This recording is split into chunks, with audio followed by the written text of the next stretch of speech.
Yes, obviously, they know you just came back very briefly recently to play Origen, or Origen as they prefer to say it, apparently, in the EU Masters. But actually, I have a different question that leads into basically the same topic, which is everyone will remember in the spring of season 6 or 2016, you gave this interview on the Riot broadcast where you were quite emotional and you said that, you might actually have to just leave immediately before even the playoffs, and how you had this situation with the Greek army where you were going to have to go and do that. And then people will remember you weren't there for most of the summer split. There was some sort of story about how you hadn't had to go into the Greek army. You came back, you played the playoffs this summer, you went to Worlds. Obviously, you got top 4 at Worlds. So it was actually kind of a cool additional chapter in your playing career. And then after that, no one has seen you until recently when you came back, except you've streamed a little bit and then, obviously done the occasional tweet, but haven't really been as much in the public eye. So first questions first is, did you ever have to go and do Greek military service? Do you have to in the future, perhaps? Can you tell us what the status on that was? I mean, when I was in STK, I just woke up early one day and I got a SMS from my mother that I have to go in a week. We tried to work upon it. I remember I flight back to Greece for 2 days or 3 days at some point to pass through a committee or something. And I managed to get, because I told them pretty much the story of what I do, and because I'm the only working person from my family, and I still am kind of.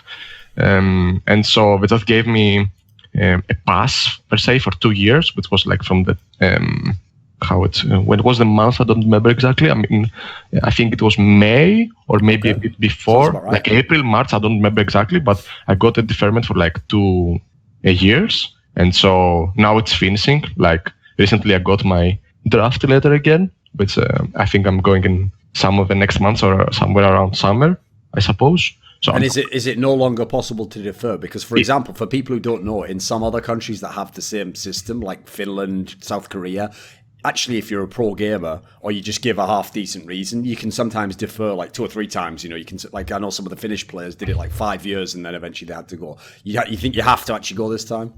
The thing is, in Greece, obviously, esports are our job or whatever it is not recognized at all. So I just took a deferment for 2 years for a specific reason, which is mostly, I would say, in the social economic chapter, where I'm the only working person in my family. And if I went in at the point I was going to, it would damage me both financially and both socially, because no one would be literally working, and I'll be also away from a lot of things. And so they would they could give me the maximum they could, and then I just came back when I have to, which is about now or soon enough.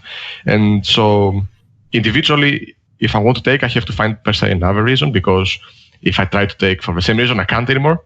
So, and I really have no motivation to take another deferment again, because if I per se not play in LCS, then, or if I don't have a reason to do so, then why would I even prolong it again and again and again? I have to go on the same type of leeway over and over. So per se, if I take an deferment now, then it will be, if they give me, it will be around, I will be 28 and I will be in again on the clock. And at some point this has to get out, and I don't want to take a permanent leave of absence. I'm not this type of person. In Greece, so it's called I5, I think, or something. How long will it last if you go in a month or two? Depends. If I do the semi-pro duty, it will be 14 months, one for 14. If not, it will be 9 months. So it depends. If I go in the Cyprus army per se, because they have this thing too where you can do your duty there. Obviously, they are cooperating with Greece army. It will be 9 months again, but I will live in Cyprus for 8 months. It depends. It's kind of coin flip. I have no idea what I'm gonna do yet, but I can't really answer this right now. Okay, so one thing that was a little bit confusing about the way you phrased that, though, is, does that mean that after this interview, so obviously you can't say it exactly right now, it's possible that somehow it still does get deferred and you actually come and play for a team, or you get some amazing offer and then you do defer it? Or does this mean you're definitely not going to, and it's just more you're going to go to the army, and then if somehow in over a year from now there is still LCS, you still want to play, maybe we would see you in a year and a half. 2020, yeah, 2000. I think the most likely case is if I am good enough and then if I'm motivated and like regions change or like import rules in North America change or Europe becomes a better region to play, because right now it's fucking pointless. At least if you're playing in a team that is not top 2. If per se all these combinations go through, yeah, maybe it's more possible that I will play in 2020 than to play in this split, as you can understand, transfers in between splits, especially between spring and summer, are kind of non-existent from the start of LCS.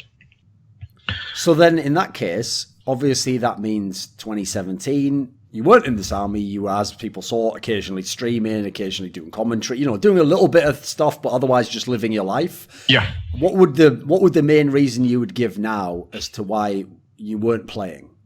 I think it's multitude of reasons. Mostly, I mean, it goes from psychological per se. I mean, I was a lot of time away from when I started playing a pro, because even before LCS, if people remember, I started being a pro around the middle of 2013, right, with the Challenger series with Copenhagen Wolves and stuff. Okay. So even from there, I would basically live around 8 to 9 months away from Greece or away from my family, friends, my life, and I will be there for around 2 months per se. And also you have to understand that when your hobby becomes a job, it's getting really not annoying. I would put it gets really sad. Like it transforms from where like you do it with joy, you do it because you want, you do it because you like it, to a point where you have to do it. It's your obligation, And yes. If we combine it with the teams that I had, with the reason I was away, like the I don't know how it's called in English, the time that I was away in total, with the fact that pretty much if you play in LCS, at least in the past, you had kind of, to put it like bluntly, no life. Like I didn't like Germany at all, and most of the players don't. It offers nothing. And I mean, after like all this time, like this stuff piles up. I had to take a break inevitably. Even if I took like mini breaks, I would always like be per se in front of a PC. I would keep in touch with a game. I mean, I did I think in the past where I didn't do that at all, and like I just played another game totally, but I would still be practicing something in another game, Okay. So eventually after 2016 Worlds and with what happened in HTK, SK, SW, Gambit, like pretty much all these teams, I just got burnt out a lot, and I just took a decision, like maybe conflict, maybe not, that I have to be healthy, like first, like both physically and mentally, and then look what I want to do if I have anything to do with the scene. Okay. And so I just stopped, and then I transitioned to be a caster, to move my life here. Like I took my driver's license. I started to live more with my family, which I haven't seen for a lot of time. And it just general, I had to do it because in the end of this, it really helped me. Even if I miss competing, I became healthier again, and I started enjoying things in life which I couldn't get to do when I was a pro player for so many years. Okay. And in order for me to go back through this again, I need to have a reason to do so. Like just playing in LCS, just competing, or like just playing in a team that is per se 6th or 7th placed originally, but with my presence it's gonna go higher. Like I have done this so many times, but it takes it all on a player. And it's not only me, it's a lot of players that were into this type of situations over and over. So if I don't have like I'm not offered, or if I can't go through a championship winning team, at least in Europe, there is no reason to play. If I want to go in an A per se, then there is the another ethical like reason where why would I go there to play for money? I mean, obviously money moves the world, right? But one of the things that I always want to do is play to win and know that I have chances of achieving something, even if this chance is like 1% or 1.10. Like I don't want to go into a team or a place where it offers me really nothing out of those two.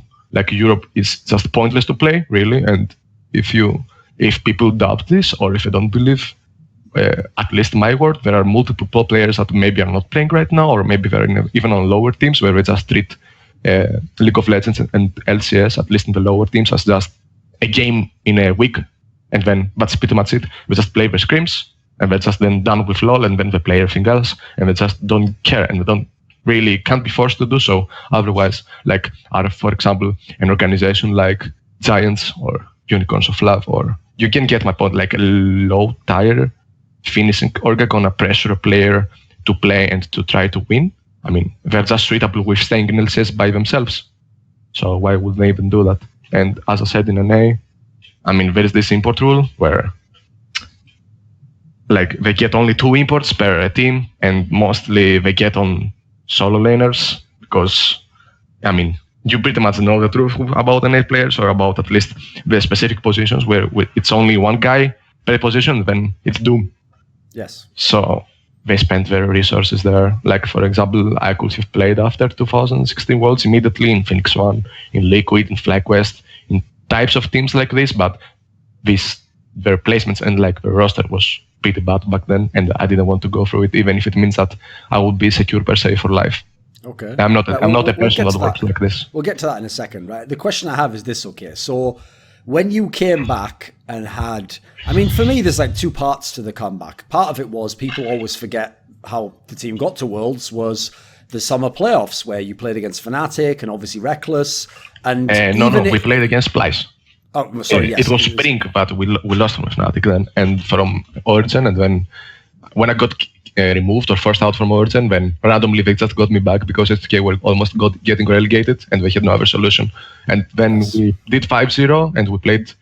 Oh yeah, you're actually true. I'm sorry. We played a Fnatic, I think, in the quarterfinal. Yes. Yeah, you were true. Yes. And then we played Splice and then Unicorns of Love, which we lost in Splice. Yeah. Indeed, yeah. Did watch these games. So when you played against Fnatic, this in itself, like, yes, it's only a quarterfinals, and yes, obvious at that point in time, Fnatic wasn't like the best Fnatic, you know, it wasn't like Expected Soaz Fnatic, you know, it was a different generation, you know, but here's the thing, you have obviously had something of a rivalry with Rekkles, you know, I mean, in many ways, he's represented exactly the opposite of you, whereas you've often been the solo carry, and you've often been the best player on your teams, and oftentimes you had the reputation of, like, really good player, but didn't have the championships. Early on in his career, at least, he had that reputation the other way around. He was on teams with amazing players. He was on teams that were already champions. He got all the trophies, but people sometimes criticised his play. And then obviously people know in some of the interviews, there've been a little bit of sniping over the years, you know, because obviously he doesn't like the fact that you might criticise him along these lines, whereas he has the championships. So was it meaningful to beat him in the playoffs? I don't think so. I mean, obviously there is a specific per se taste that when you play against a player that represents totally the opposite of what I do, at least in game, and in general, I mean, I have obviously criticized him a lot, but so I do with everyone else, and also I have praised him a lot, at least recently, because one thing about him all the time is the fact that because he had like such good teams, he never needed to do anything by himself. He just had to sit back and enjoy the life pretty much. And so when he was into teams that weren't successful by themselves and he had to take the initiative, or he had to be what he was supposed to be, or what people were saying to, these teams always never pulled through. And so this all obviously enhanced not only my opinion, but the opinion of the public, which happens obviously right now with their Worlds 2017, Worlds, the MSI run and other things. So it was just one more game, literally, because if you remember, in order to play at the quarterfinals, we had to play a Fnatic also one game before it. We played the tiebreaker against them too. And so, I mean, it's obviously a good feeling that we won them, and it was mostly because my team didn't choke, at least in the quarterfinal. For first time, I think it was my first playoff win ever.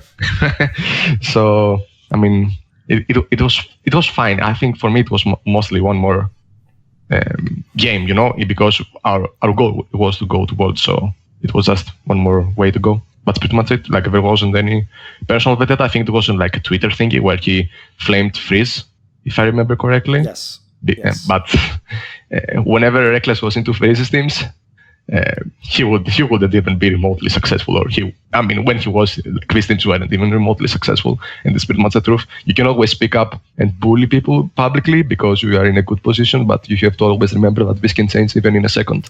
Well, this is what I wanted to get to here, FORG1VEN, which is that, okay, this is going to sound like a really narcissistic point for me to make, because it's something that I always used to make the point about on So Many Insight and in my videos, which is, okay, one of the ways I've always had a difference with a lot of fans of League of Legends, and even some of the analysts, is that because when I started League of Legends, the people who are my favorite players and the style of player I like often has ended up being like carry players who are star players. And a lot of these players, you know, maybe at one point in time were the best and maybe even were on the best team. But, you know, they go through a period in their time. It's unlikely anyone has a career where they're always on the best team. So when they go through the period when they're not on the good team, my position is usually like, okay, as long as I look at them and they're playing really well, this guy could still be the best. His team's not the best. Well, the problem is, whoever's succeeding in the moment, obviously commentators, analysts, fans will say, right, well, he's succeeding, he's the best.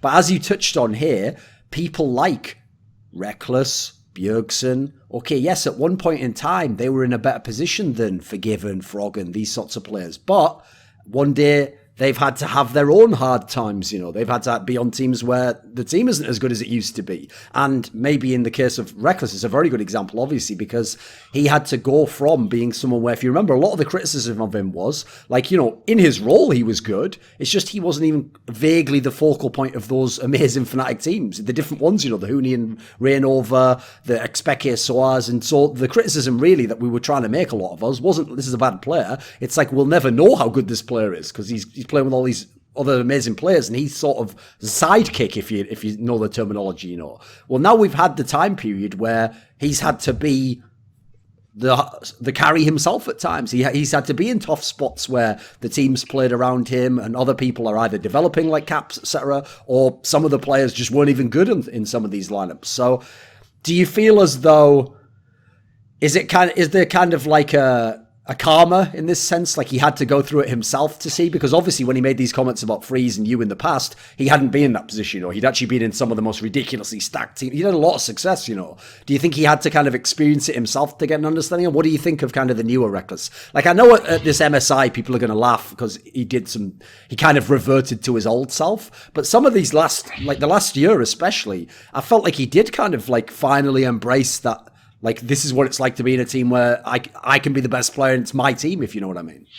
Yeah, I mean, we can split it into two ways of discussing this. Like, the first one is, I mean, basically from what you said, I want to, like, clear everything out, but, like, I don't remember Rekkles saying anything negative public to me. I mean, I have done that, but it was mostly to criticize him as a player, or, like, I mean, obviously there are times in the past where I was like a bit more like, I mean, my Twitter, you did say that thing about the Scandinavian Wonder Boys, yeah, him and Sven, obviously, because they were both in the same position. It was more of a meme, like, for example, when time passed and like I played a bit more. I mean, for Sven, I think it wasn't true, because I think he became a better player and he distanced himself from what I remembered him to be, or like I remembered Rekkles to be. Like, you have to understand that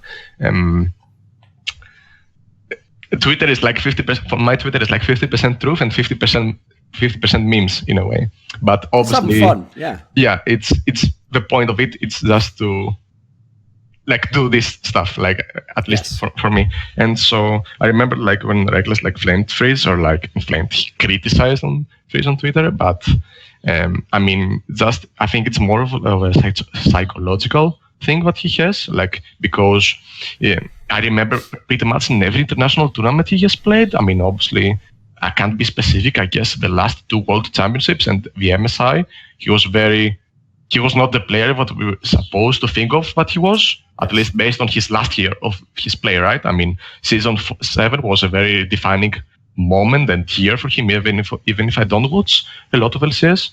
I still like watched from time to time. I watched the highlights and I was like, maybe it's a different player playing now, or maybe I think it's time, because we have to understand that we're in 2018, right? He can't be going over and over and all this time with the same playstyle, with the same passive thingy where he concedes the early game and he plays picks that there is no point to play them, at least in the specific meta or time that he wants to.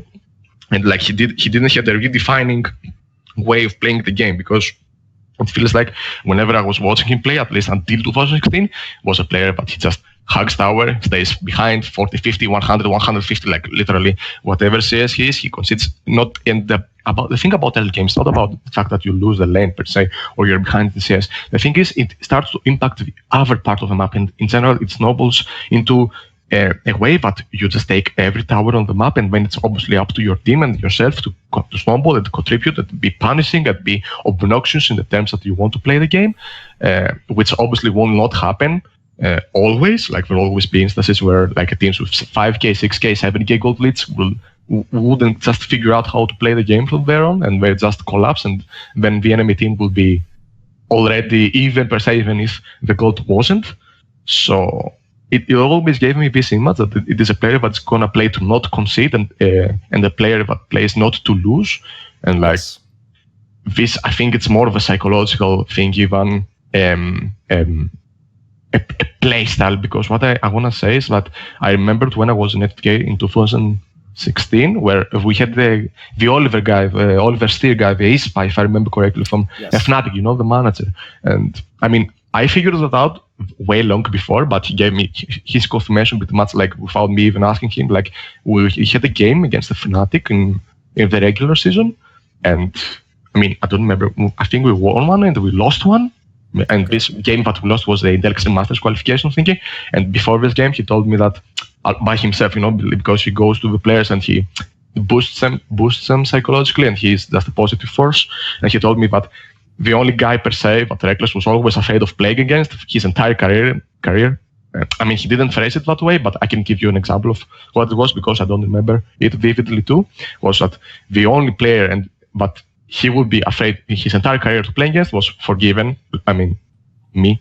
But so he will try to boost me. Like whenever he will play against me, he will be altering his playstyle and his mentality and his way of approaching the game completely in a way that it was decent for him, but it was really bad for his team, you know, and the way of the game. So I watch him playing now, and I think it's kind of the same, where he plays against players but he doesn't feel confident to play against, or maybe even teams.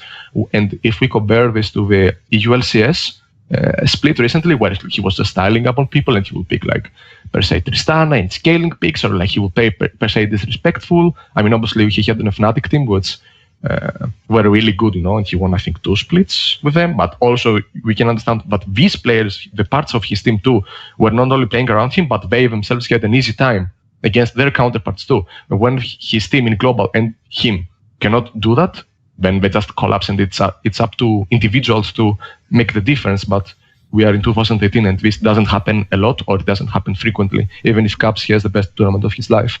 So they just get into a labyrinth of no solutions at all, and they just collapse, they just lose, and it just gives a very bad scent and a very bad idea, not only for him but for his team. Because you see him playing in ULCS, you know, and he plays against per se G2, which was the second best team of Europe, even in the finals, even in the regular season. And he is playing way differently. He treats the game way differently. He plays better. He plays to win. He doesn't play to not concede. He plays to actually win and dominate the game from the start. Even with the help of his team, he has at least the intention to do that. And when you watch the games internationally, not only against RNG but against every other team, and you're like, what happened?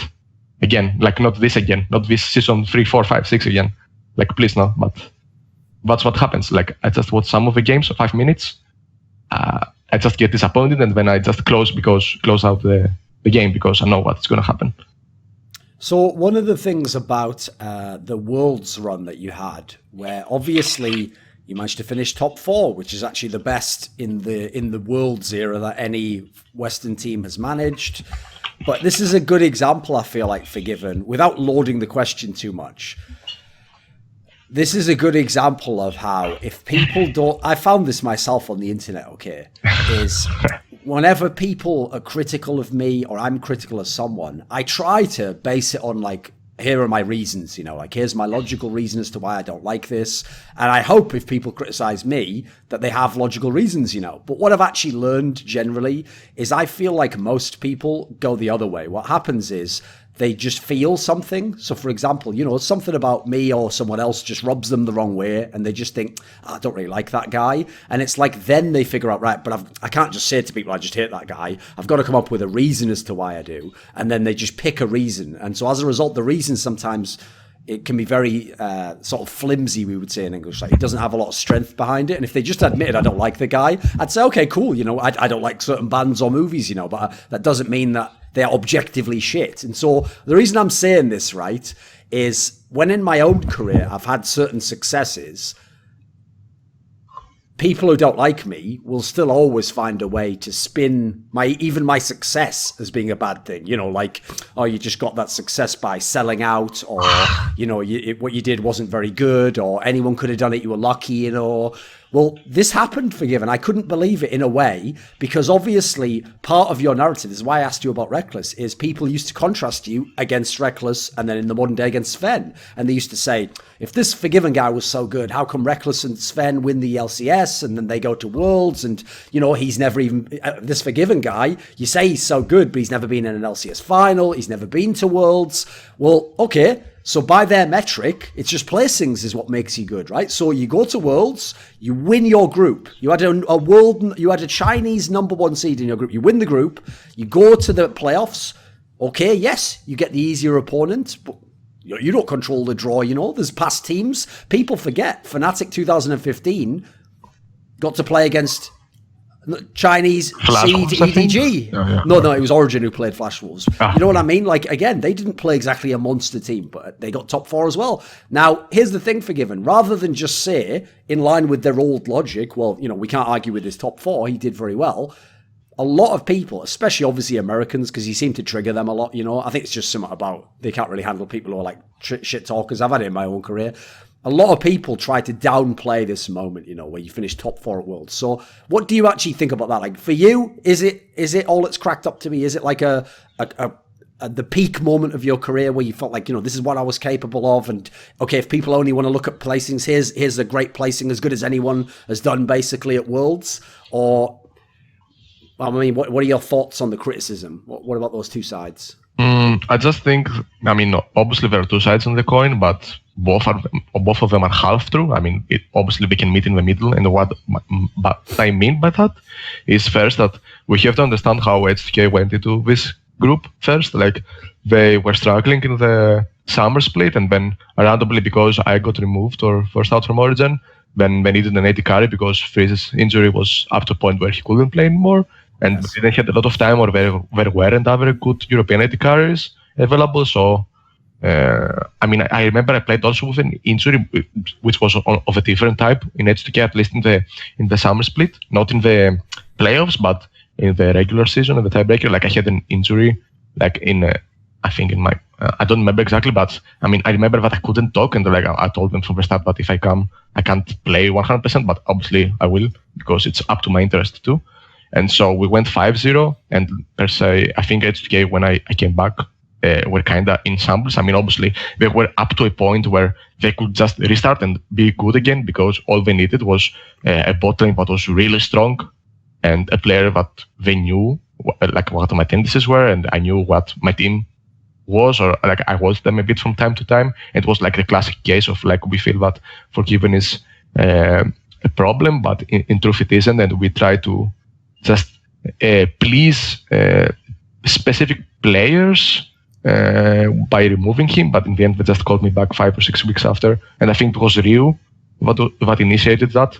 And anyway, like, we went into playoffs, we won Fnatic, but we had like a crushing defeat against Splice, where I can vividly remember, I think it was Yankos, where after the game 3, which lasted, I think, 45 or 50 minutes. You have to remember, in every series that we won, we lost in LCS. We lost them with the same score exactly, 2-3, while we were 2-1 up. And so he comes after the third game, after the fourth game, and he's like literally in front of everyone. Okay, guys, I really don't want to play this anymore.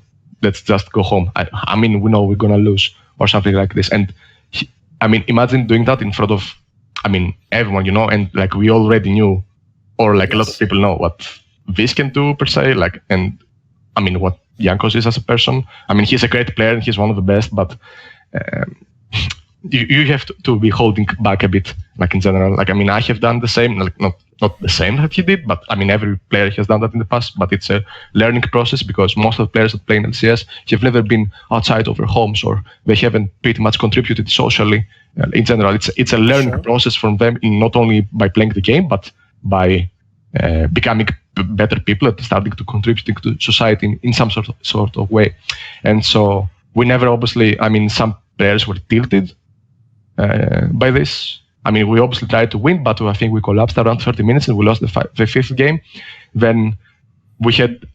You have to also understand that in this period, when I came back to HK, like I mean, I now, for example, I speak a lot, but I try to give the specific way or the most likely way of what happened back then, because I wasn't living with a team in summer. I think I was the first player from LCS players of my knowledge, but I wasn't living with the rest. I was living with my manager and the coach, with manager and the assistant coach, veteran. And so then we had even more dramas in the house. We didn't practice for, I think, 10 days. I think we went to play against Unicorns, and you have to understand the importance of it, because obviously practice helps a lot. But our Worlds qualification was still up, you know? We could still go there, and we didn't practice at all.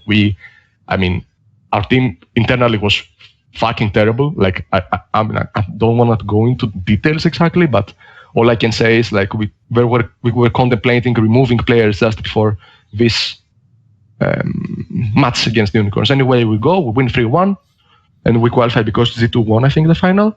And then we get a good group, you know, and it was like kind of a Cinderella story, because it's a team, but removed the player, then added him back, then we had struggles internally, and we proceed to play on the groups. We go 1-2, if I remember correctly, the first week, and then we do 4-0. I think we beat EDG 2 times, and the other teams do. But before this group started, we weren't even the favorite to proceed as the second seed from this group. So we surpassed them as first, and we won EDG a lot. I mean, obviously, the way to advance in Worlds tournaments or in tournaments where Koreans are is that you avoid them, right? Yes. So it's obviously our duty per se to win them, but we weren't even the favorites back then. And then because other teams fucked up in their group, like G2 and CLG, once again, we had the ANX, I think, ANX in the quarters, and we won them convincingly, and that's pretty much it. I mean, I think against Samsung, for example, was the biggest what if, because if we had, I can remember at least Ryu for sure, who had a great tournament. Obviously, he was one of the reasons that we went so far. But if Ryu and then I think Otto had a good series, I think it would be possible that we would either take 1 map, 2 map, or even win. Like, it would be coin flip for me, because I remember the series where obviously in the first game, I mean on all the games, mid lane was BG from the start. It just wasn't. We couldn't play the game from the start, but we could still do it. Like, what I mean is, every game that we lost was lost after 35 minutes against the Korea team, and we will still be, even if we'll be behind, we still had winning conditions. We had Jankos was having good games. Yes. Vandro was having decent games too, and in general we had winning conditions. But we didn't have the chance to do so, to proceed into a point where we could win either through our AD or through our team, or because everyone had items, etc., etc. We were losing team fights just before this happened. This specific time point happened, and so I think that it was a kind of a circumstantial way of going to top 4. But you also have to remember that if we didn't play NX, we would have played Cloud9 or RNG, and because we couldn't play the second seed of our group, and I can say with definitive confidence that we would win either. Obviously, Cloud9 would be very easier than RNG, but I think we were better as a team, and we had better players on almost all of these teams that we're gonna go through against. So, I mean, obviously, playing against per se Cloud9 or RNG will give us the validity that we don't have, because we played against a wild card. But this wild card won G2, CLJ, and the Rocks Tigers. So, yes. I mean, that's really bad to say. Like, you kind of undermine the other teams that they won. So, it's kind of. But and to finish off what I said is, I don't consider this tournament to be like per se my best tournament. I think rounds like even the Copenhagen Goose Spring Split or the SK or H2K Spring Splits were way better and way more representative of what I could offer to a team, or with just only my sheer presence in a game, I could just take over by myself even if things weren't going good. Bit much. So, one question about Worlds then, before we move on from that topic. When you referenced the Samsung series, where obviously, yes, Samsung won 3-0, and if you were a H2K fan, it was something of a frustrating series, because I remember one game, for example, where Jankos got like some ridiculous amount of early kills. I think he had like 8 kills on Olaf or something, and then he just couldn't do anything in the mid-game beyond after getting all the kills, basically. It's the kind of scenario where like it makes you realize how much League of Legends has changed from the solo queue days. In this series, though, a lot of people looked at it and said, at that point in time, they had all these strengths on that Samsung team. And actually, I know now people rate them quite highly, but their bot lane, I personally thought was one of the weaker elements. That as in, like, you know, if I had to pick which of their lanes, ideally I would want to have strength against, it would be their bot lane. So when people saw in the series that you just played Sivir all the time, and obviously you have your own history with Sivir where you joked that it's like a Scuttle Crab champion, etc. Now, in the story, I did an interview with Prolly, and he basically told me that that the official version is true, that you actually told him you wanted to play this, and that you didn't want to play whatever, Caitlyn, Jhin, whatever it would have been instead, you know? You actually chose to play Sivir in the scenario. So can you see why people from the outside feel like they feel like they never got the real Forgiven in that series? I mean, already back then the game was already like a very team game based. So not an individual can influence very hard an outcome of the game. I mean, you can still do it, but you need to have a even wider or even stricter, per se, a set of conditions for a person to do so. And back then, I think HTA was one of a few teams, along with Origen, maybe Tzortziou, who were playing Caitlyn all the time. And while the meta was like, I think, Ezreal, Jhin, then Caitlyn, and then something else. I think maybe Ashe as well. Yeah, maybe Ashe, too, which we were playing too. And so we knew before we played against Samsung that they were going to ban Caitlyn because it's a champion I can person really hard the game, and I'm possibly the only player, at least from Europe, that could actually take 100% or more value of this pick. And so they actually did it, and then they always proceeded, as pretty much every team that I have played against, to take a very stronger bot lane in order to either match us or just stop us from pushing and stop us from having priority bot lane. And if I remember correctly, in 3 games we played Sivir with Karma or Zyra, or Karma again. Yeah, and the enemy bot lane had us Misfortune, and Misfortune was like the first time that was played in the tournament, so in the first game we kind of got cheesed, but we still pulled through the game, at least until we lost, obviously. And when we played Jhin Zyra and Ezreal Zyra, and in my opinion, at least, and pretty much in the majority of pro players, these matchups are losing matchups for me, or for our bot lane. But we have to understand that we were really good as a bot lane back then, or like as a pressure point in the map. And I think the Worlds was like pretty much the peak of how we could play as a team. Like finally everyone understood how was the optimal play for us as a team to play the game and to think of the game. So that's why we proceeded to go at least until top 4. And we didn't have the pressure what we had with these games. I mean, and what I mean by pressure is like we didn't have who will move first into the jungle, who get the priority in lane, who get the push, who could take the tower first, etc., etc. But out of these 3 games, in 2 out of 3 games, we had winning bot actually. Even in paper, we shouldn't. And like if people doubt it, the VODs are up for them to watch. And so we didn't have also a lot of choices because obviously they banned Caitlyn, and they were first picking either on purple side or on blue side Jhin a lot. So Jhin is like one of the best bullies in the game, and you have to start again. But it was only 4, maximum 5 picks that were playing back then. And us against better matchups is kind of not the best pick. I mean, they played also Ashe once, so I didn't have the opportunity to pick it then. And then we went for Sivir because we knew that, I mean, basically we played losing matchups for 2 years in this team. So I inevitably became one of the best, along with Ander. Like, he was having a good tournament too. And so he helped a lot to this. And we needed also wave clear. Like, it was like a combination of reasons because, again, if I remember correctly, I think we had Kennen, Olaf, Cassiopeia. Then we had Rumble, Elise in Rise, and the old Rise, not the reworked. And then again, Trundle, Elise, Rise. And none of the champions can actually wave clear a lot in situations where we're going to get pressured and we don't want to give up objectives. So it was like a multitude of reasons, and we end up going for it. But you have to understand that with this pick, obviously, you can have an impact early, but pretty much the key to unlock it is around when you reach 3.5 items, not even 4. Like when you reach Essence River, Civ, Infinity, and then the Zeal item.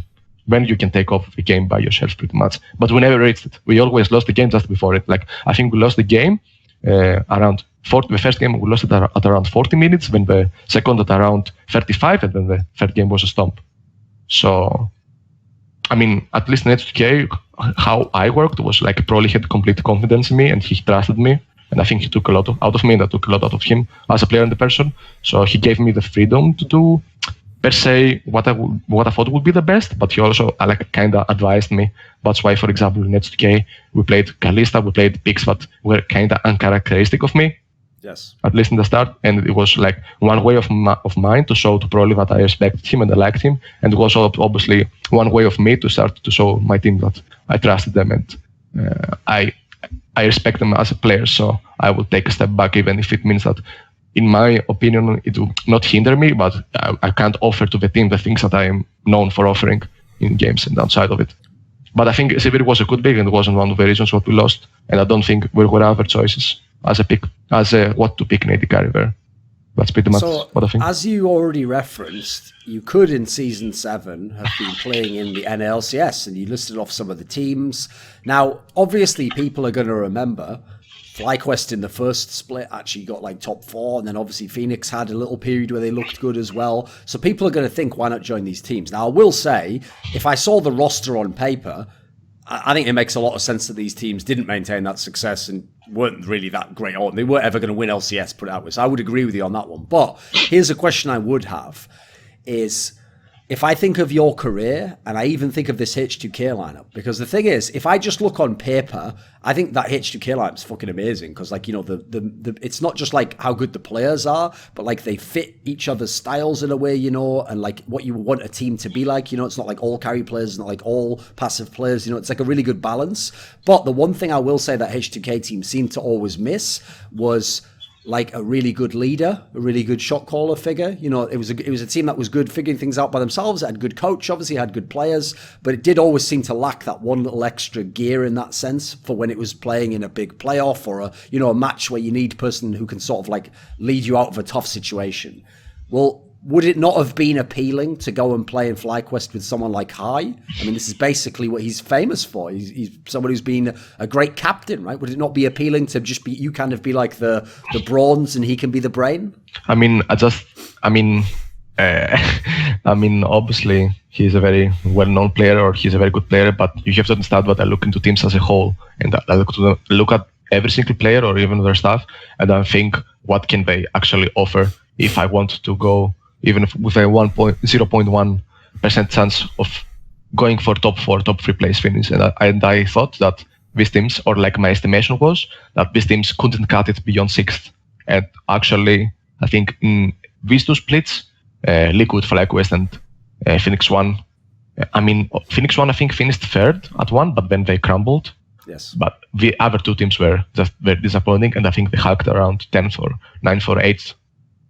Several these 2 seasons, so I think my estimation was correct.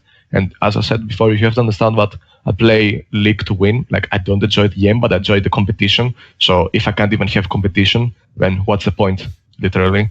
And I don't think like my presence alone would transform this team, because one thing that it's like a meme is that aside of like my mechanical skill as a player, I don't offer anything. Then if it is the case, then why all these teams that I have played with in the past crumbled after I left, or why players or coaches that I have been with have only good words to say to me. I can be stubborn, obviously, and I know that by myself, and I try to not be, or at least I try to listen first and then speak per se. But I have a very set and definitive way of the game that should be played.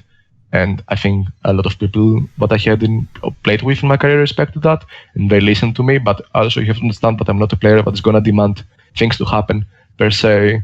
I'm very good at enabling other players to play the game easier, because I'm in this game too. And this doesn't mean that I'm going to say to someone, for example, you had this meme where like Jankos would be coming boss-head, that I would be saying to him, why are you even coming? You know, we can handle them 2 versus 3 and waste our time. Please go do your crags, or please go do your red or blue buff or gank top or mid. Like, as a player, because I can very rarely trust, or I very rarely had respected per se someone, or at least for the majority of my career, or I trusted them. I always wanted to play in a very isolated type of game, at least in bot lane. So this meant that, for example, our jungler could be helping top or mid, and then we could snowball as a whole the game. And so if you look at this, or as I said, holistically, remember like the people that I have played with in the past, like it's just what we are being provided to work with. I mean, for example, in football, if you have Cristiano Ronaldo, Messi per se you have Suarez, Neymar, and Messi, you don't need to play defensively. You just need some competent people, but you can play as 6 in the back, and you can play with this 3 ahead, and then you can give them freedom to do whatever, and you're gonna win. I never had the luxury to play with world-class players, so I always had to find ways to have teams that wouldn't be relegated, or have teams that could cut it in playoffs, or obviously until they lost. So I had to find solutions for it, and that's how I learned to work for so many years of my career.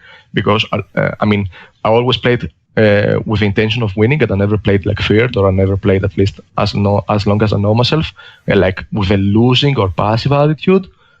But you also have to understand that every single time in all these teams, we had to kind of work with limited options for limited playstyles, or limited just general limitations what we were provided to do so, which is it is how it is. And one point I want to mention, which I forgot to mention before about Samsung, is the fact that I remember very vividly about Tzortziou went after this game, and he said that we were playing Fevers 2 and stuff, and like this got a lot of traction. But then I remember also the same day an interview with Ruler where he said that he thought he was getting boosted to the finals. And I remember from this game, at least kind of personally, or probably got a lot of criticism for playing Sivir these games, and I think it's just unjustified, and it was just poison. It was just people throwing out their disappointment in a way, and it was, I think, unjustified. I think we did whatever we could. We tried, we lost, but I think we could have done more, especially if we had players in this day where they would have performed. I think Samsung was a beatable team, and was one of the bigger chances a European or an A team per se has ever had of going to the final. Sucks that we didn't, but we had a great tournament, so I respect that. So along the lines of we're asking about, going to NA for season 7. Now, people know, because I've either referenced it openly on some of the past Summoning Insights when we used to do that show, that you've had these offers in the past. I mean, obviously one of the most famous ones is CLG, because at one point in time they were looking to replace Double Lift, and then this has been a couple of times has been a possibility. I think again Team Liquid was another one. Obviously they've had their problems with Piglet, right? In this scenario, some of the cases as to why you didn't end up on these teams were, I remember one of them was like, you felt slighted by the fact that they wanted you to trial, and that they wouldn't just basically give you a contract like you expected. Like, if you think I'm a really good player, why don't I just get offered a contract and I come and play? You didn't want to make like an audition process or something. Why? To an outsider, they would say, isn't that a bit stubborn? Like, surely you would just kill it in the audition, in the trial. You would be so good they'd hire you anyway, and then your foot is in the door, as we say in English, and then you'd be on the team, and then you could do all these great things. Why let that sort of, like, it sounds like pride, basically, right? I don't think that's the case. Like, for example, with Kers, they were offering me a contract as it is, and then we were speaking a lot, and then one day they just come out after being invisible per se for some days, and we were like, we were going into a different direction, even if like per se they said great things back. Like, I don't want to go into specifics, but we were very pleased with what they heard, or like what they gathered as a background info from the teammates that I played with, for the staff from previous teams that I was back then into. And then I had CLG, and the truth is with CLG is that in the last day of the transfer window, they really asked me to sign, but because we were really delaying their option, and I want to have validity or security of what I wanted to do, I had signed with Gambit days ago, so I didn't want to kind of take my signature back, or like I didn't want to get into like these dwellings that last minute signings, and I speak with them, they speak with Gambit, I speak with me, I speak with others, etc., etc. So since I gave out my signature, there was no point. Like, rushing to sign a player last day or like latest hours for me is kind of sad. It shows that you were out of options, kind of, or I don't know what was happening, because I remember that if I was going into CLG, then Doublet would sign into Team Impulse, if I remember correctly. Okay. Yeah, makes sense. Yeah, but this entire thing, it will be last minute or last second. So I don't know if, like, per se, we'll be in a situation where we can't make it into the deadline, and we have to count on Riot because we will be out of time to allow this transfer to happen. So it will be kind of bad. And then on EcoFox, I had also, like, I forget, I had an offer from EcoFox too. Like, they gave me trials, and I really wanted to take that. And this was 2016 and 17. and I really want to take that. I remember that I was asking FORG1VEN, at least in Messenger or something, but if they are gonna continue with the second import, because I remember Looper was pretty bad, and then I don't remember which import they had after. And I mean, he's never really answering. I mean, in general, he's not the type that answers a lot on web chattings and stuff. So I wanted this trial, and then again they come out some days after, and they just say that we're gonna go into a different direction. So there is nothing really I can do there. Like, if I'm not being provided with an opportunity to play in this region, which obviously has these limitations with the 2 imports, and they have these difficulties with players that are native that were not very good enough, what can I possibly do more? I think NA will be a very good region for me, and I could make a difference, because one thing that NA lacks, or like 2 things that NA lack, is like kind of a professionalism. And what I mean by that is that everyone has to treat the game in the same exactly way. Otherwise, it's pointless, and it doesn't offer anything. It causes friction in between people. And 2, that I will be an import that I will make the difference, and I will totally be one of the best AD to ever play there for sure. And as you can understand, like by playing in Europe, I helped this region, or like this position, to kind of create talent in this position too. So I think it would be a great fit, but it didn't happen. But I don't regret it. Obviously, it's sad, but that's how life is.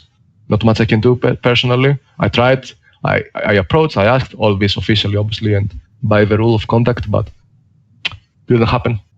As you referenced there was a possibility in the past to potentially have played with FORG1VEN, and people now will know, obviously, from Origen.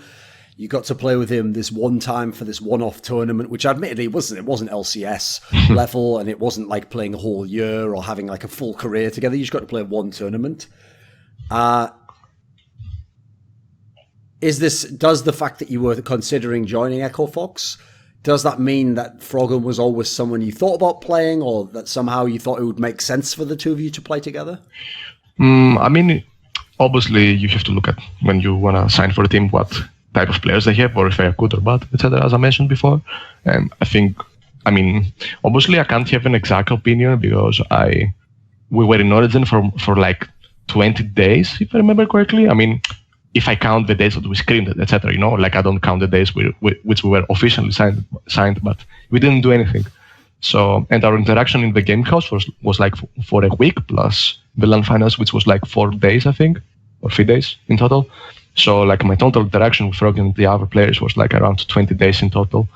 And so I can't be 100% on it, or I can't be like I can't have like a 100% opinion on it, but I think our play styles match each other, and the way we think of the game kinda the same. I mean, obviously we are very set, and we are not stubborn. We know how each one of us wants to play the game, and we are very set on what provides us chances of succeeding. And so I think him being on a team with me, or me being on a team with FORG1VEN, will be very beneficial for both of us, and which proven to be quite a thing to see per se in this Origin lineup, because at least in the EU Masters, whenever like one was behind, then the other one was definitely not. So for like, if I grabbed the pressure away from FORG1VEN, or if FORG1VEN grabbed the pressure away from me, one would sign with the other, Like, it would be like I sent you like the Lernayan Hydra. I don't know how it's called in I don't know how it's pronounced in English. Hydra was like an ancient beast in Greece, where you would cut one head and then 2 would pop up. Then you cut the 2 and then 4 would pop up, etc. So I think this is kind of how it worked, and this is kind of what people saw, because like FORG1VEN obviously didn't win the night in the tournament. I think he was the best performing player in our team, but in general, I think it would be pretty fun to watch me and him plus 3 other good players maybe not in our picks per se, but even like now or recently, because he likes the game, so he plays it a lot, and he's naturally good on it, and I can come back into a game with proper practice within 2 weeks. Usually that's what the amount of time that I take. I mean, if I want to compete, etc., Before, for example, you Masters, I was playing ARAMs or win of the day games on League. Like, I had no games at all. Obviously, I played solo queue, but I just play to pass my time.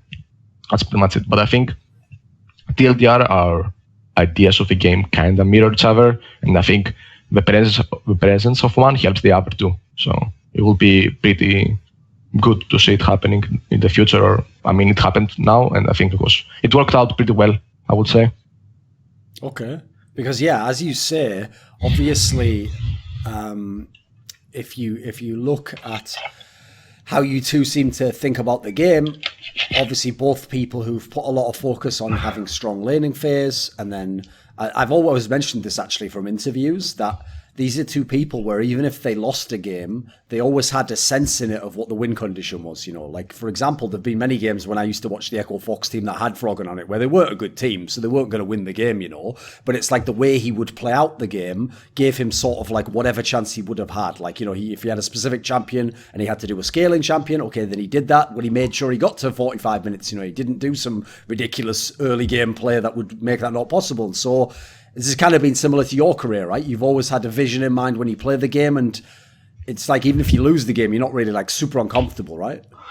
I mean, obviously, but you have to understand at least that every player goes through different timelines and through different times where you change opinion about the game, or you adapt to it, or you become a totally different player from the idea of or the public perception that people have on you.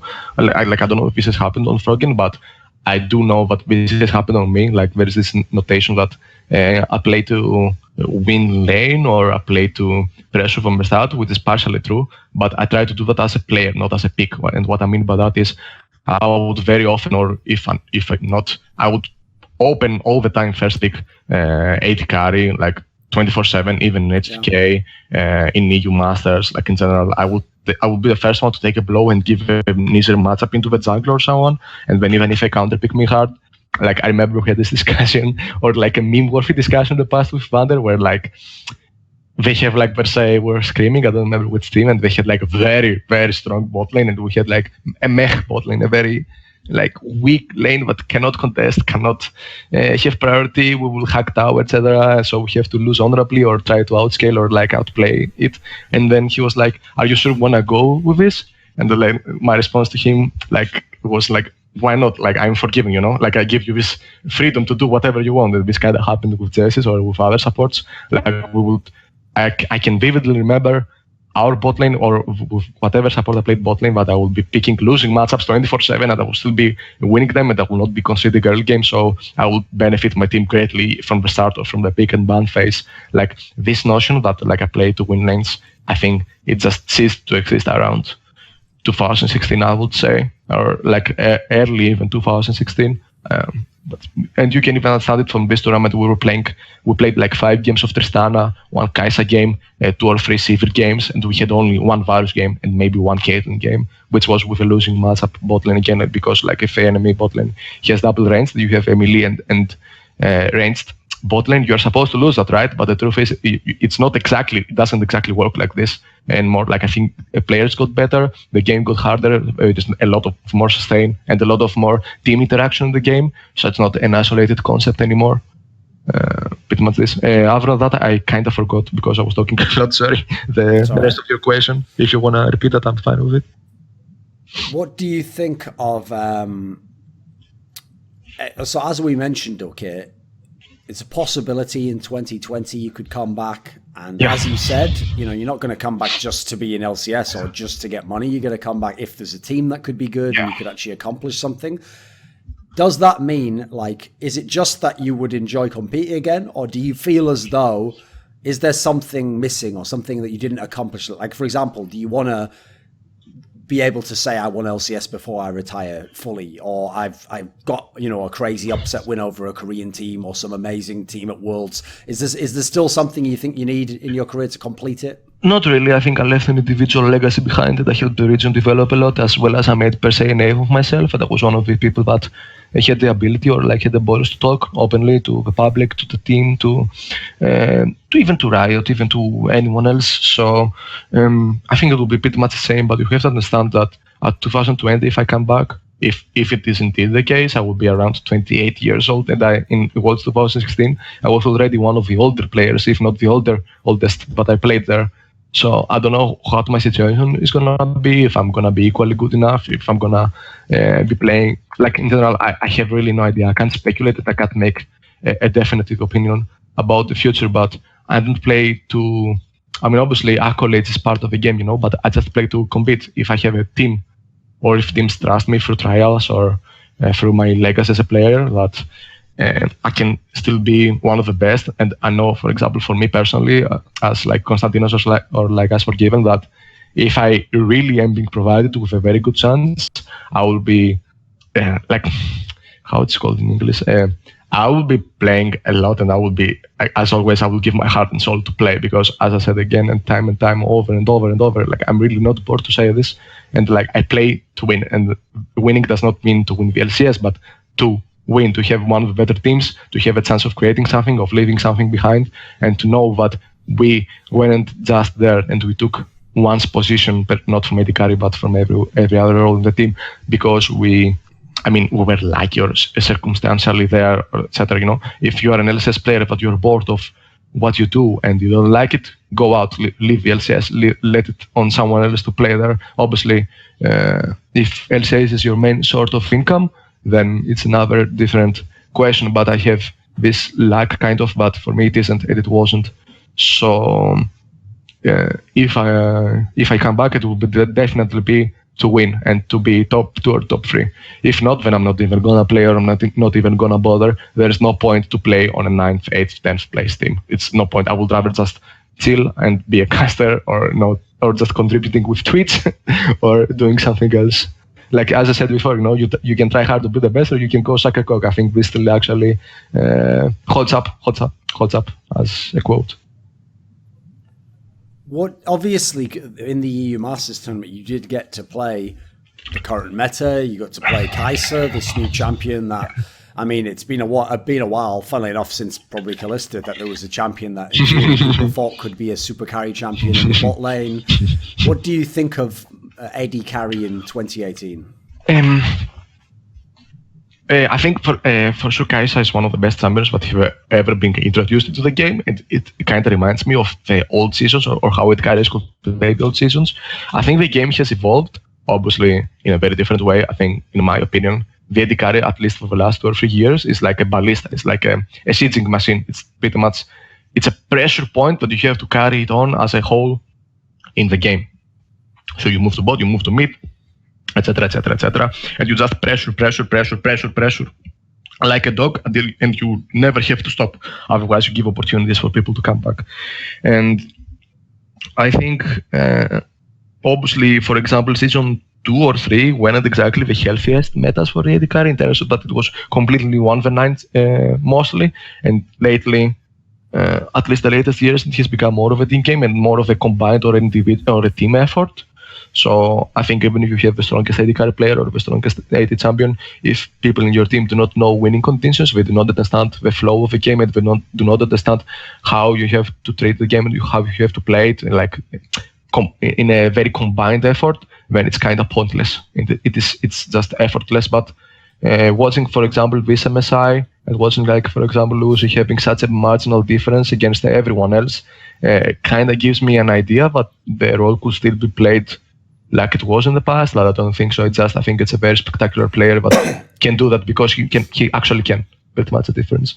Otherwise, I think for every European and the North American team, AD carry is an integral part of your combination, but not to have like a Lulu mid and try to give an AD carry the idea to 1v9. But the AD carry has to be used as a sieging machine, as a ballista, as a weapon to take down towers, put out pressure, use him like in order to get others to put vision deep, etc., and make a specific play style like that. I don't think the role is like I pick Lucian, I pick Vayne, and then I go 1v9. You have to be facilitated to do so, and even if you do, it's not.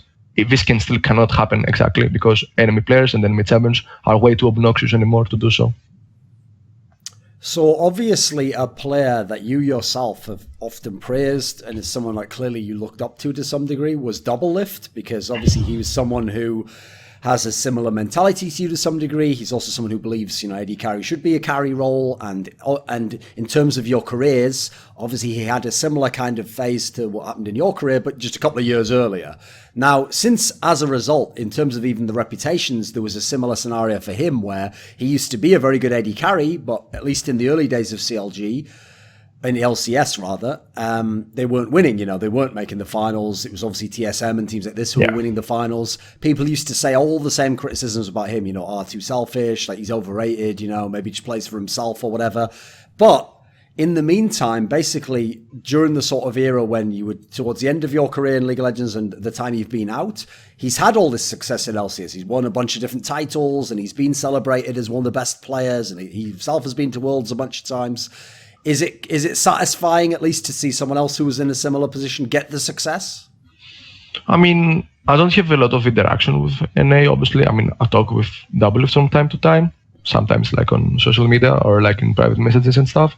I mean, I always liked him, at least in the past, as a player. Like when I went into Worlds and I had the opportunity to scrim with TSM, it was pretty fun experience. But truth be told, I don't think the bot lane was good enough. But I still consider WF the player as a clutch player in terms of he will recognize the game and the flow of it, and he will make the necessary play, or he will be there for the team to play like a man per se, or like. He will understand when the opportunity will arise for him to make the play that can be definitive in terms of creating the chances of winning the game for his team. I thought internationally, obviously, he wasn't per se one of the best performers, but at least in the MSI, he's one of the best, if not the second best, if not even the first best AD carry, because if he had a better team, he would have qualified for the main event too, and it will be very interesting to see.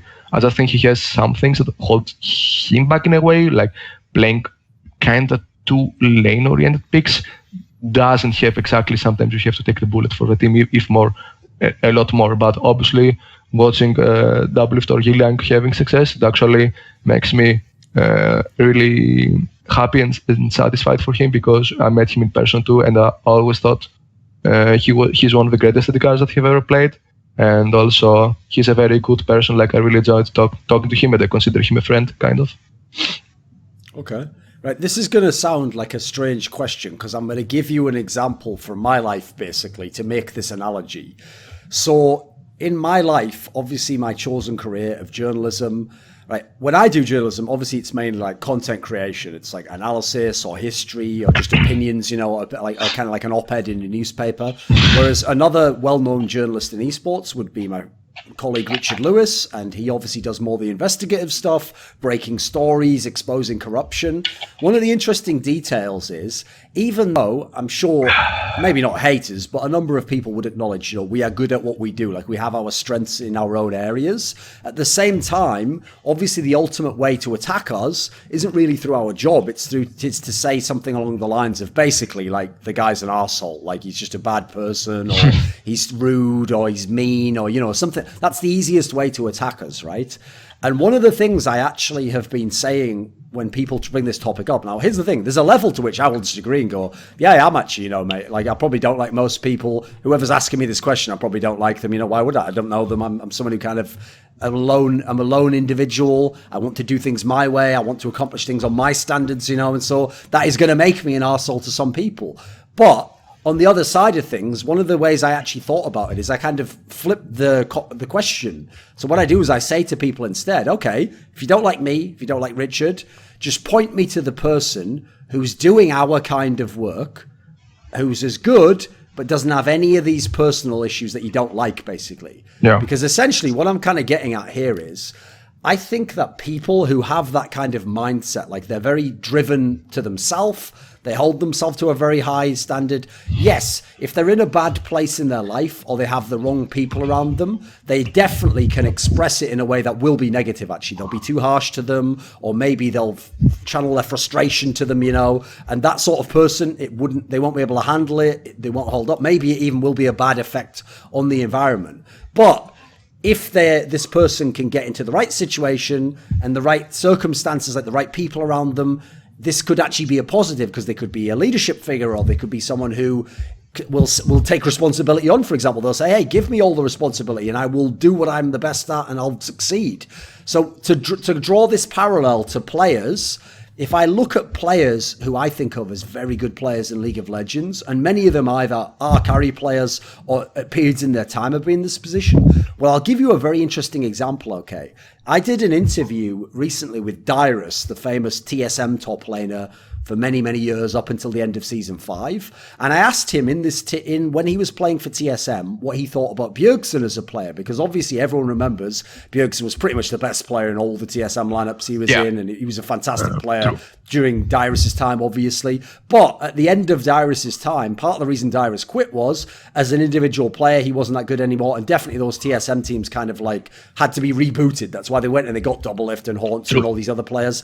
Well, Dyrus even admitted himself that there were times when Bjergsen, and people wouldn't know this publicly, was in private a bit selfish. You know, he would say stuff like, you know, give me all the resources, like give me a chance to carry the game, because at the time Bjergsen was seeing it as like, this is the only way I can win the game. Like, if we want to win, you have to give me a chance to do it, because some of the other players lack confidence, or maybe they're just not very strong players at the moment. So what I'm kind of getting at here, and another example I would give actually would be Rekkles. People will remember last year and at some of the Worlds, they've had these scenarios where famously he's had emotional outbursts. He's literally been in tears, or he's been overwhelmed by emotion, because at this point in his career, he feels like, I have to be the player who carries. I have to be the leader of the team in the game. You know, he's putting a lot of pressure on himself. So essentially the question is this: do you think to be a certain type of player who's exceptional, do you have to have sort of this drive that definitely can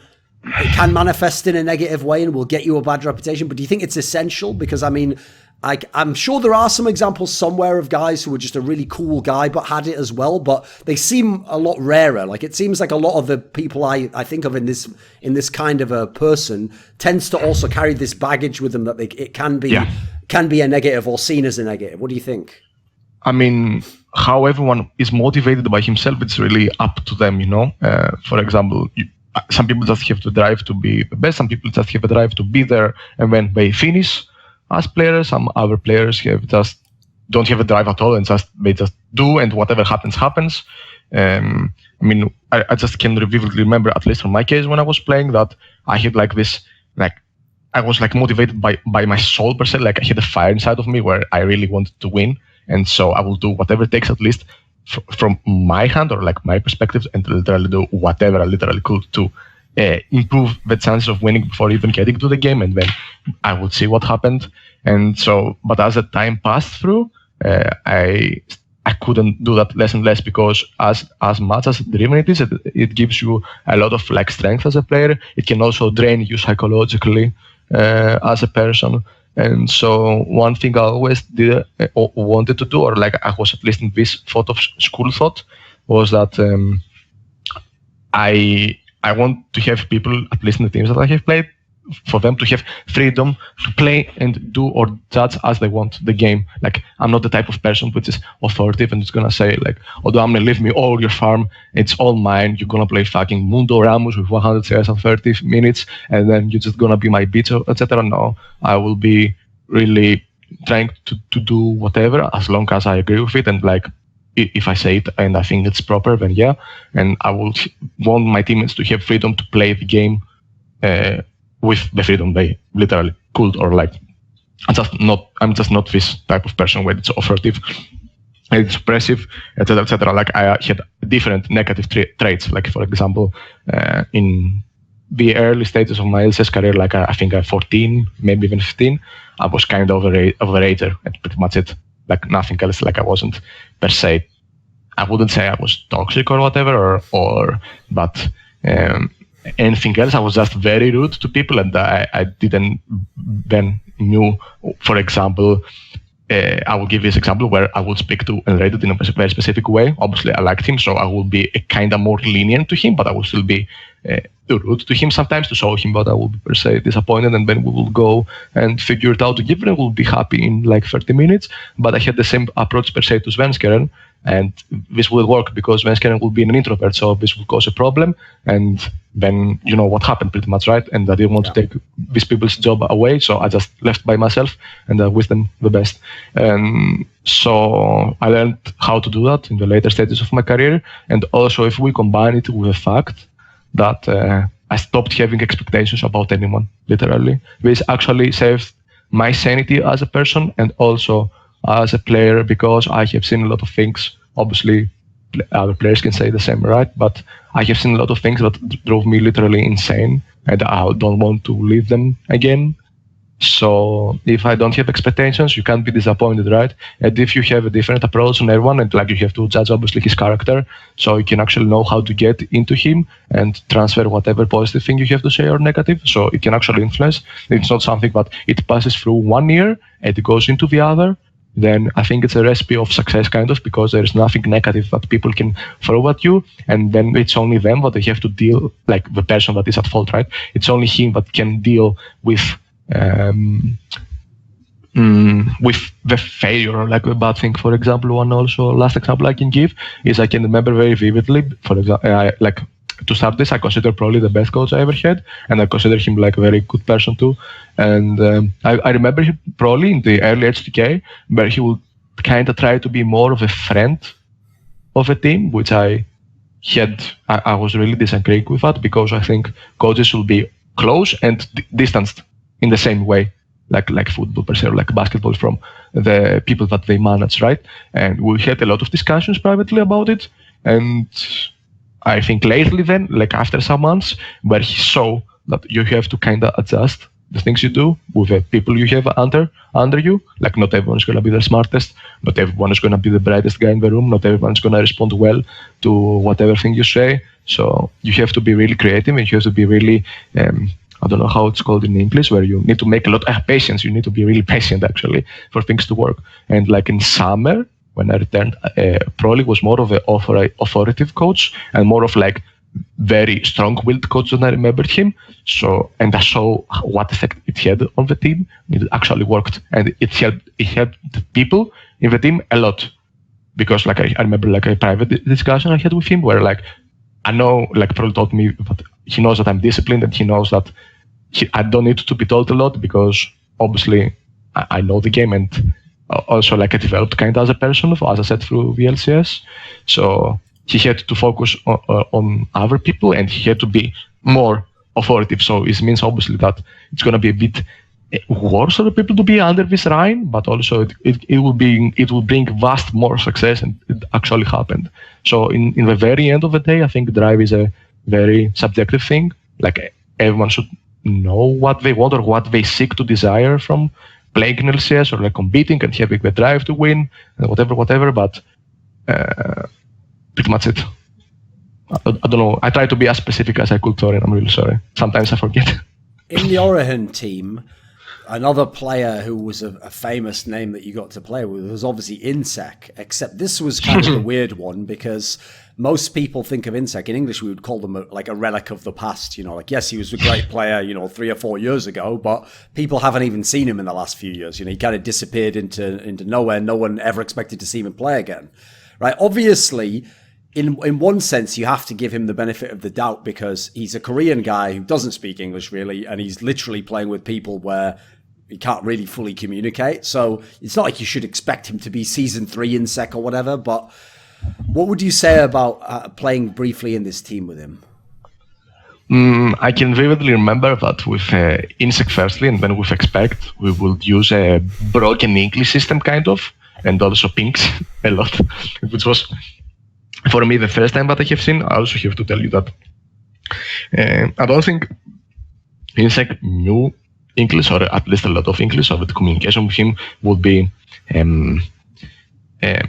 very difficult because I personally like if it naturally happens, I like to bond with the teammates that I have and like to be friends, but we have to understand that being friends means that you have to also judge a player or a teammate as a player, not as a friend, because otherwise it will create friction and it will create trouble and injustice inside the team. And so we couldn't per se be the best friends, because I don't think he could be with anyone in the team that wasn't a Korean speaker. But we tried, I remember me, Jazzy's FORG1VEN, with our own way to approach him, and I think it worked. I think at least in the start, like everyone from our team was kind of not playing the game at all, but time passed and we started to pick up the game. And we also used Expect as a translator, which actually helped a lot. I think like aside of Expect being a good player and like taking bullets for the team per se in game, he was also translating a lot. I mean, we had another translator too, but it's very different to have a friend, obviously, that is there for you. And he can be like per se 24/7 available and do an effort for the other guy too. And I think Expect appreciated it. I think Insec appreciated it. He saw us, but we also tried to make his game easier, etc., etc. And I can't say that it was a great experience from the fact that obviously we couldn't speak, so I couldn't devote into him, I couldn't get to know him well, so I could have an exact opinion, but it was really fun playing with Insec. I guess one could say that he now, except of who he played FORG1VEN, or like he played with other players, like this is meme, like not serious. So I think it was really fun. I really wish him the best, and maybe in the future we'll play again, but I really think that guy still has it in him. If he wants to play pro, he can still do it. Like it depends pretty much. Like you will be judged obviously in terms of like the success of the teams you are into, right? But success can be circumstantial at times. It depends on various factors, and most of them are not even in control of one of a specific player, of a specific person. So the only thing you can do is actually to control kind of the environment or the outcome of it. You can't control how it's gonna play out pretty much. Right, okay. I won't make this question too long, but if everyone remembers when the Unicorns of Love first came into the LCS, this was the period where everyone remembers they got to the final of LCS. They were one game from actually winning the LCS. That was when obviously the Fnatic team had Steel back, but they had Huni and Reignover and FORG1VEN, all those rookies, you know. Now, when the Unicorns of Love almost won the LCS, because they had success, obviously people wanted to be like, see, you know, people are being too hard on these players. But I'll say it now, and I said it then, I always thought Vardags was a pretty shit AD carry. Like, but one of the things I learned over the years, because I have to admit, in that team, I always never understood like how they were good. And, you know, as the years went on, I got to see those players play in other teams and play more. I got to kind of see there was, you know, some of the players did have some nuance. In fact, some of them turned out to be good players. And one of the players that helped me to understand the Vardag situation is, I think if you look at Hylissang's career, he has been a pretty good support player, and especially his style of support has been pretty strong, I think, actually. You know, he has been like a guy who could be a playmaker, who could be a threat on certain champions, and who, if I'm an AD carry, especially if I'm one who wants to play in some way as a star player, I'd probably want someone like this. I think this is kind of like who would be on my list of players to play with. If we look at the fact that Rekkles, who we referred to before, and his evolution as a player, he plays with Hylissang as his support player. What do you think of in this sense? Should it mean that if you have Hylissang as your support, should you be expected to be the best AD carry? Should this be the tool to be the best in your region? I mean, dynamics in between bot lanes are very like random. Like it doesn't matter in theory if you have the best AD carry mechanically or the best support mechanically together. These people, if they don't match or if they don't try to do so, or if their characters are like way different, their mindset is way different, then there is a very little to be done with that. But I can't say that you can have the best bot lane, but sure you can have a bot lane that is top 3. That's what a Fnatic, I think the thought process will be, obviously when they changed support in 2017 and after. And so I don't think they are the best. I don't think they can be the best, but I can definitely think that they can be top 3, and they should never be the weak link of the team, and they can always find something to contribute. Like with Hylissang, whenever I saw him playing, and whenever I played against him in scrims in general, I always saw him as a very crazy type of player where, like, we had this meme in SK where, I mean, I can say it in Greek, but you won't understand it exactly. He will play occasionally champions that obviously are playmaking, right? This is his style, and this is what he's best at. We will play against him, and he will try to make like very crazy plays, but they will either work out very good and they will win the game, or they will either be straight up trash and they will lose you the game. And so sometimes he will even flash into you without having his skill. His skill is up, you know, his spells up. So we will call this like the flash and then the evil look, per se. So it will be like really fun to watch this happening, because up until the point when you can start reading a player, we can do that from lane, how he plays and how he tries to create things in the game. So when he would flash into you to force your flash, but you just see a guy flashing and then having nothing to do, literally in you can just laugh and then you can just meme it. But I think if that guy disciplines himself and he tries to find ways to be even more productive outside of the game, like, I mean, I don't know how he works outside of the game. I know how maybe I can make an estimation of how Rekkles works, for example. I think they can be fine because they're both very, Rekkles and Hylissang are both disciplined. They both try to not try to win. They both try to be at least positive forces inside the game in their own way. And I don't know if this can actually work, because usually the bot lane works is like you have one guy that talks a lot, right? And like he calls the shots, or like he's the authoritative person in the lane. And then you have the other one that follows, or he has to learn the basis of this playstyle first, and then he either develops it to a point where he is the one calling the shots. And this usually should be known by the support.